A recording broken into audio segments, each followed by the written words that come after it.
ओम शांति।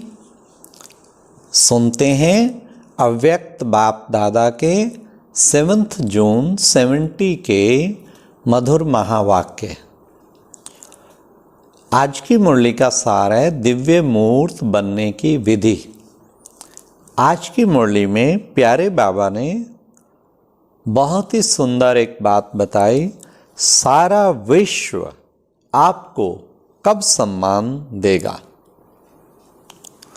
दूसरा रहस्य बाबा ने एक और स्पष्ट किया। सतयुग में किसकी प्रजा हाँ जी हाँ जी हाँ जी करेगी। और तीसरा बाबा ने संकल्पों को रीड करना किस चीज की निशानी है कि इतनी शक्ति आ जाए संकल्पों को रीड करना। तो ये 3 विशेष बाबा ने सुंदर राज स्पष्ट किए। तो सुनते हैं मुरली 7 जून 70 की दिव्य मूर्त बनने की विधि। नैनों द्वारा क्या देख रहे हो? आप सभी भी नैनों द्वारा देख रहे हो। बाप दादा भी नैनों का आधार ले देख रहे हैं। संकल्पों को कैच करने की प्रैक्टिस होगी तो संकल्प रहित भी सहज बन सकेंगे। ज्यादा संकल्प तब चलाना पड़ता है जब किसके संकल्प को परख नहीं सकते हैं। लेकिन हर एक के संकल्पों को रीड करने की प्रैक्टिस होगी तो व्यर्थ संकल्प ज्यादा नहीं चलेंगे और सहज ही एक संकल्प में एक स्थिति में 1 सेकंड में स्थित हो जाएंगे।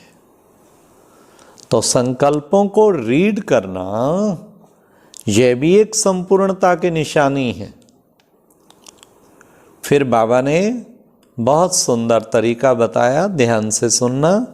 जितना जितना अव्यक्त भाव में स्थित होंगे उतना हरेक के भाव को सहज समझ जाएंगे। 1-2 के भाव को न समझने के कारण अव्यक्त भाव की कमी है। अव्यक्त स्थिति एक दर्पण है।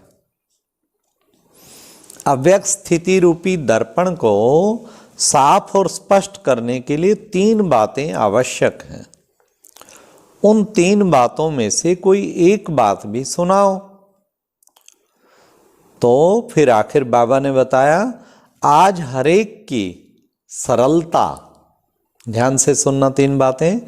आज हरेक की सरलता, श्रेष्ठता और सहनशीलता, यह 3 चीजें एक एक की देख रहे हैं। इन तीनों बातों में से कोई एक भी ठीक रीति धारण है तो दर्पण स्पष्ट है। अगर एक भी बात की कमी है तो दर्पण पर भी कमी का दाग दिखाई पड़ेगा।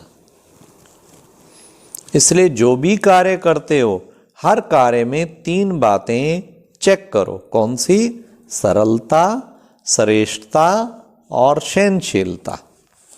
सभी प्रकार से सरलता भी हो, सहनशीलता भी हो और श्रेष्ठता भी हो। साधारणपन भी ना हो।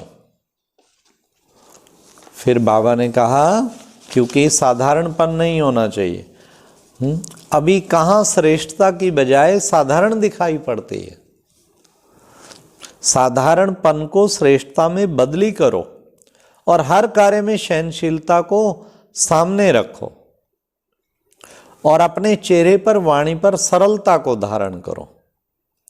फिर देखो सर्विस का कर्तव्य की सफलता कितनी श्रेष्ठ होती है।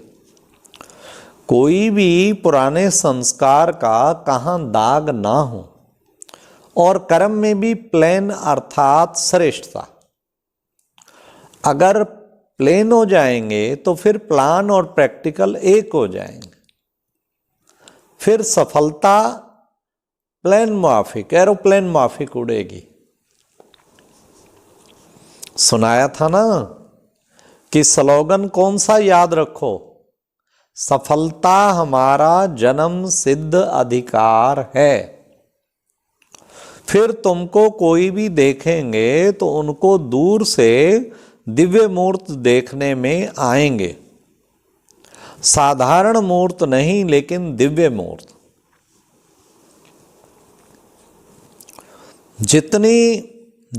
जितना एक दो के समीप आएंगे उतना सफलता समीप आएगी। एक दो के समीप, अब बाबा ने इसका अर्थ बताया, किसे कहेंगे समीप?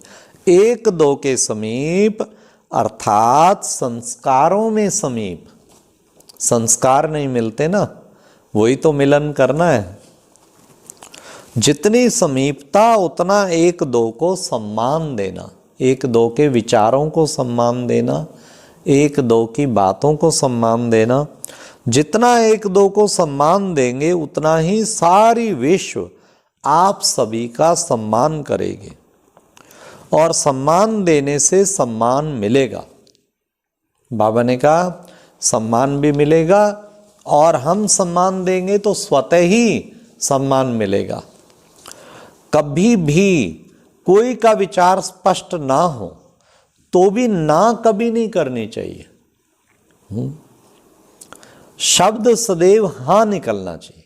हाँ, आपने बात तो बहुत अच्छी कही, लेकिन मेरा विचार ऐसा है, थोड़ा अगर आप ये समझें, ऐसा करें तो ये और सुंदर हो। एक बार तो उसे हाँ करो, रिकॉग्निशन जैसे अप्रिशिएशन, थोड़ा उसे खुशी मिलेगी।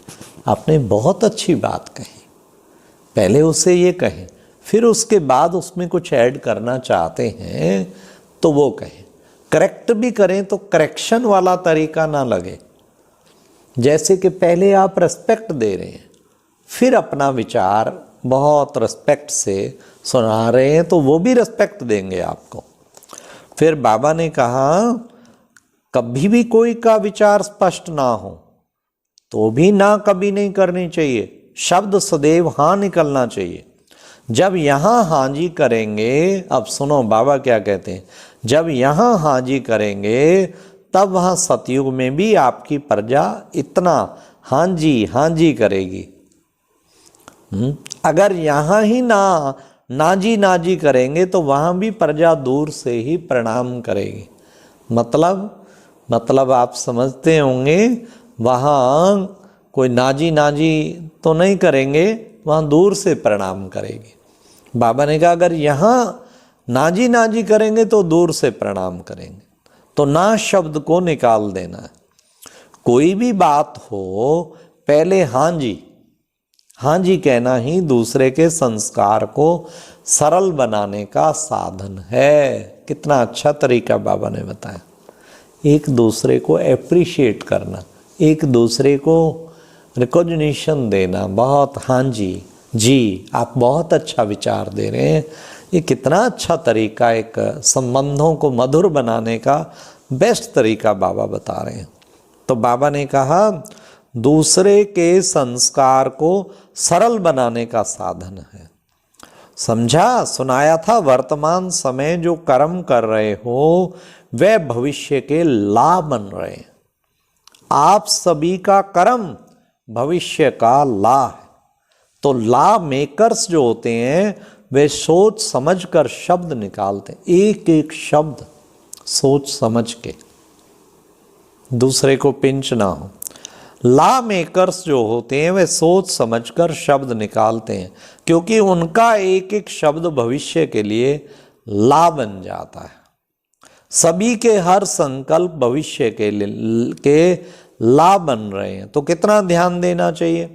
अभी तक एक बात को पकड़ते हैं तो विधान को छोड़ देते हैं, और कब विधान को पकड़ते हैं तो विधि को छोड़ देते हैं। लेकिन विधि और विधान दोनों के साथ ही विधाता की याद आती है। विधाता कौन है? बाबा है ना। विधाता की याद आती। अगर विधाता ही याद रहे तो विधि और विधान दोनों ही साथ स्मृति में रहेगा। लेकिन विधाता भूल जाता है तो एक चीज छूट जाती है। विधाता की याद में रहने से विधि और विधान दोनों साथ रहते हैं। विधाता को भूलने से कभी विधान छूट जाता तो कभी विधि छूट जाती। जब दोनों साथ रहेंगे तब सफलता गले का हार बन जाएगी। अच्छा, आज बहुत शिक्षा दी है बाबा कहते आज मैंने बच्चों को बहुत शिक्षा दी है। हाँ, यह भी स्नेह है, जिससे स्नेह होता है उसी को ही शिक्षा दी जाती है ना, क्योंकि बाप दादा समान बनाना चाहते हैं। बाबा का दिल करता है, लगता है ना वाणी सुनते हुए, दिल करता है अभी मेरे समान अभी अभी बन जाए सब। समान बनाने का साधन स्नेह हुआ ना। कुमारियों का पेपर तो अभी लेना है। साहस को प्रत्यक्ष रूप में लाने के लिए साहस में बहुत बहुत शक्ति भरनी है। अब कितनी शक्ति भरी है वह पेपर लेंगे। अच्छा, ओम शांति। तो आज प्यारे बाबा ने हाँ जी करो, एक दो को सम्मान दो, एक दो के संस्कारों में समीपता लाओ।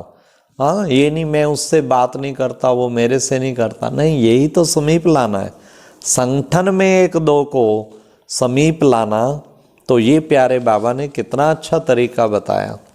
और बाबा ने कैसे रीडिंग पावर आ जाए, अव्यक्त भाव में स्थित होके हर एक के भाव को समझ पाएंगे। तो आज का विशेष होमवर्क यही है, सबको दिल से सम्मान देना। दिल से, जिसको संकल्पों से भी याद करते हो ना, या वाणी से भी जिससे संपर्क पड़ता है, दिल से सम्मान, उसकी विशेषता को देख के दिल से सम्मान दो, तो सारा विश्व आपको सम्मान दे। ओम शांति।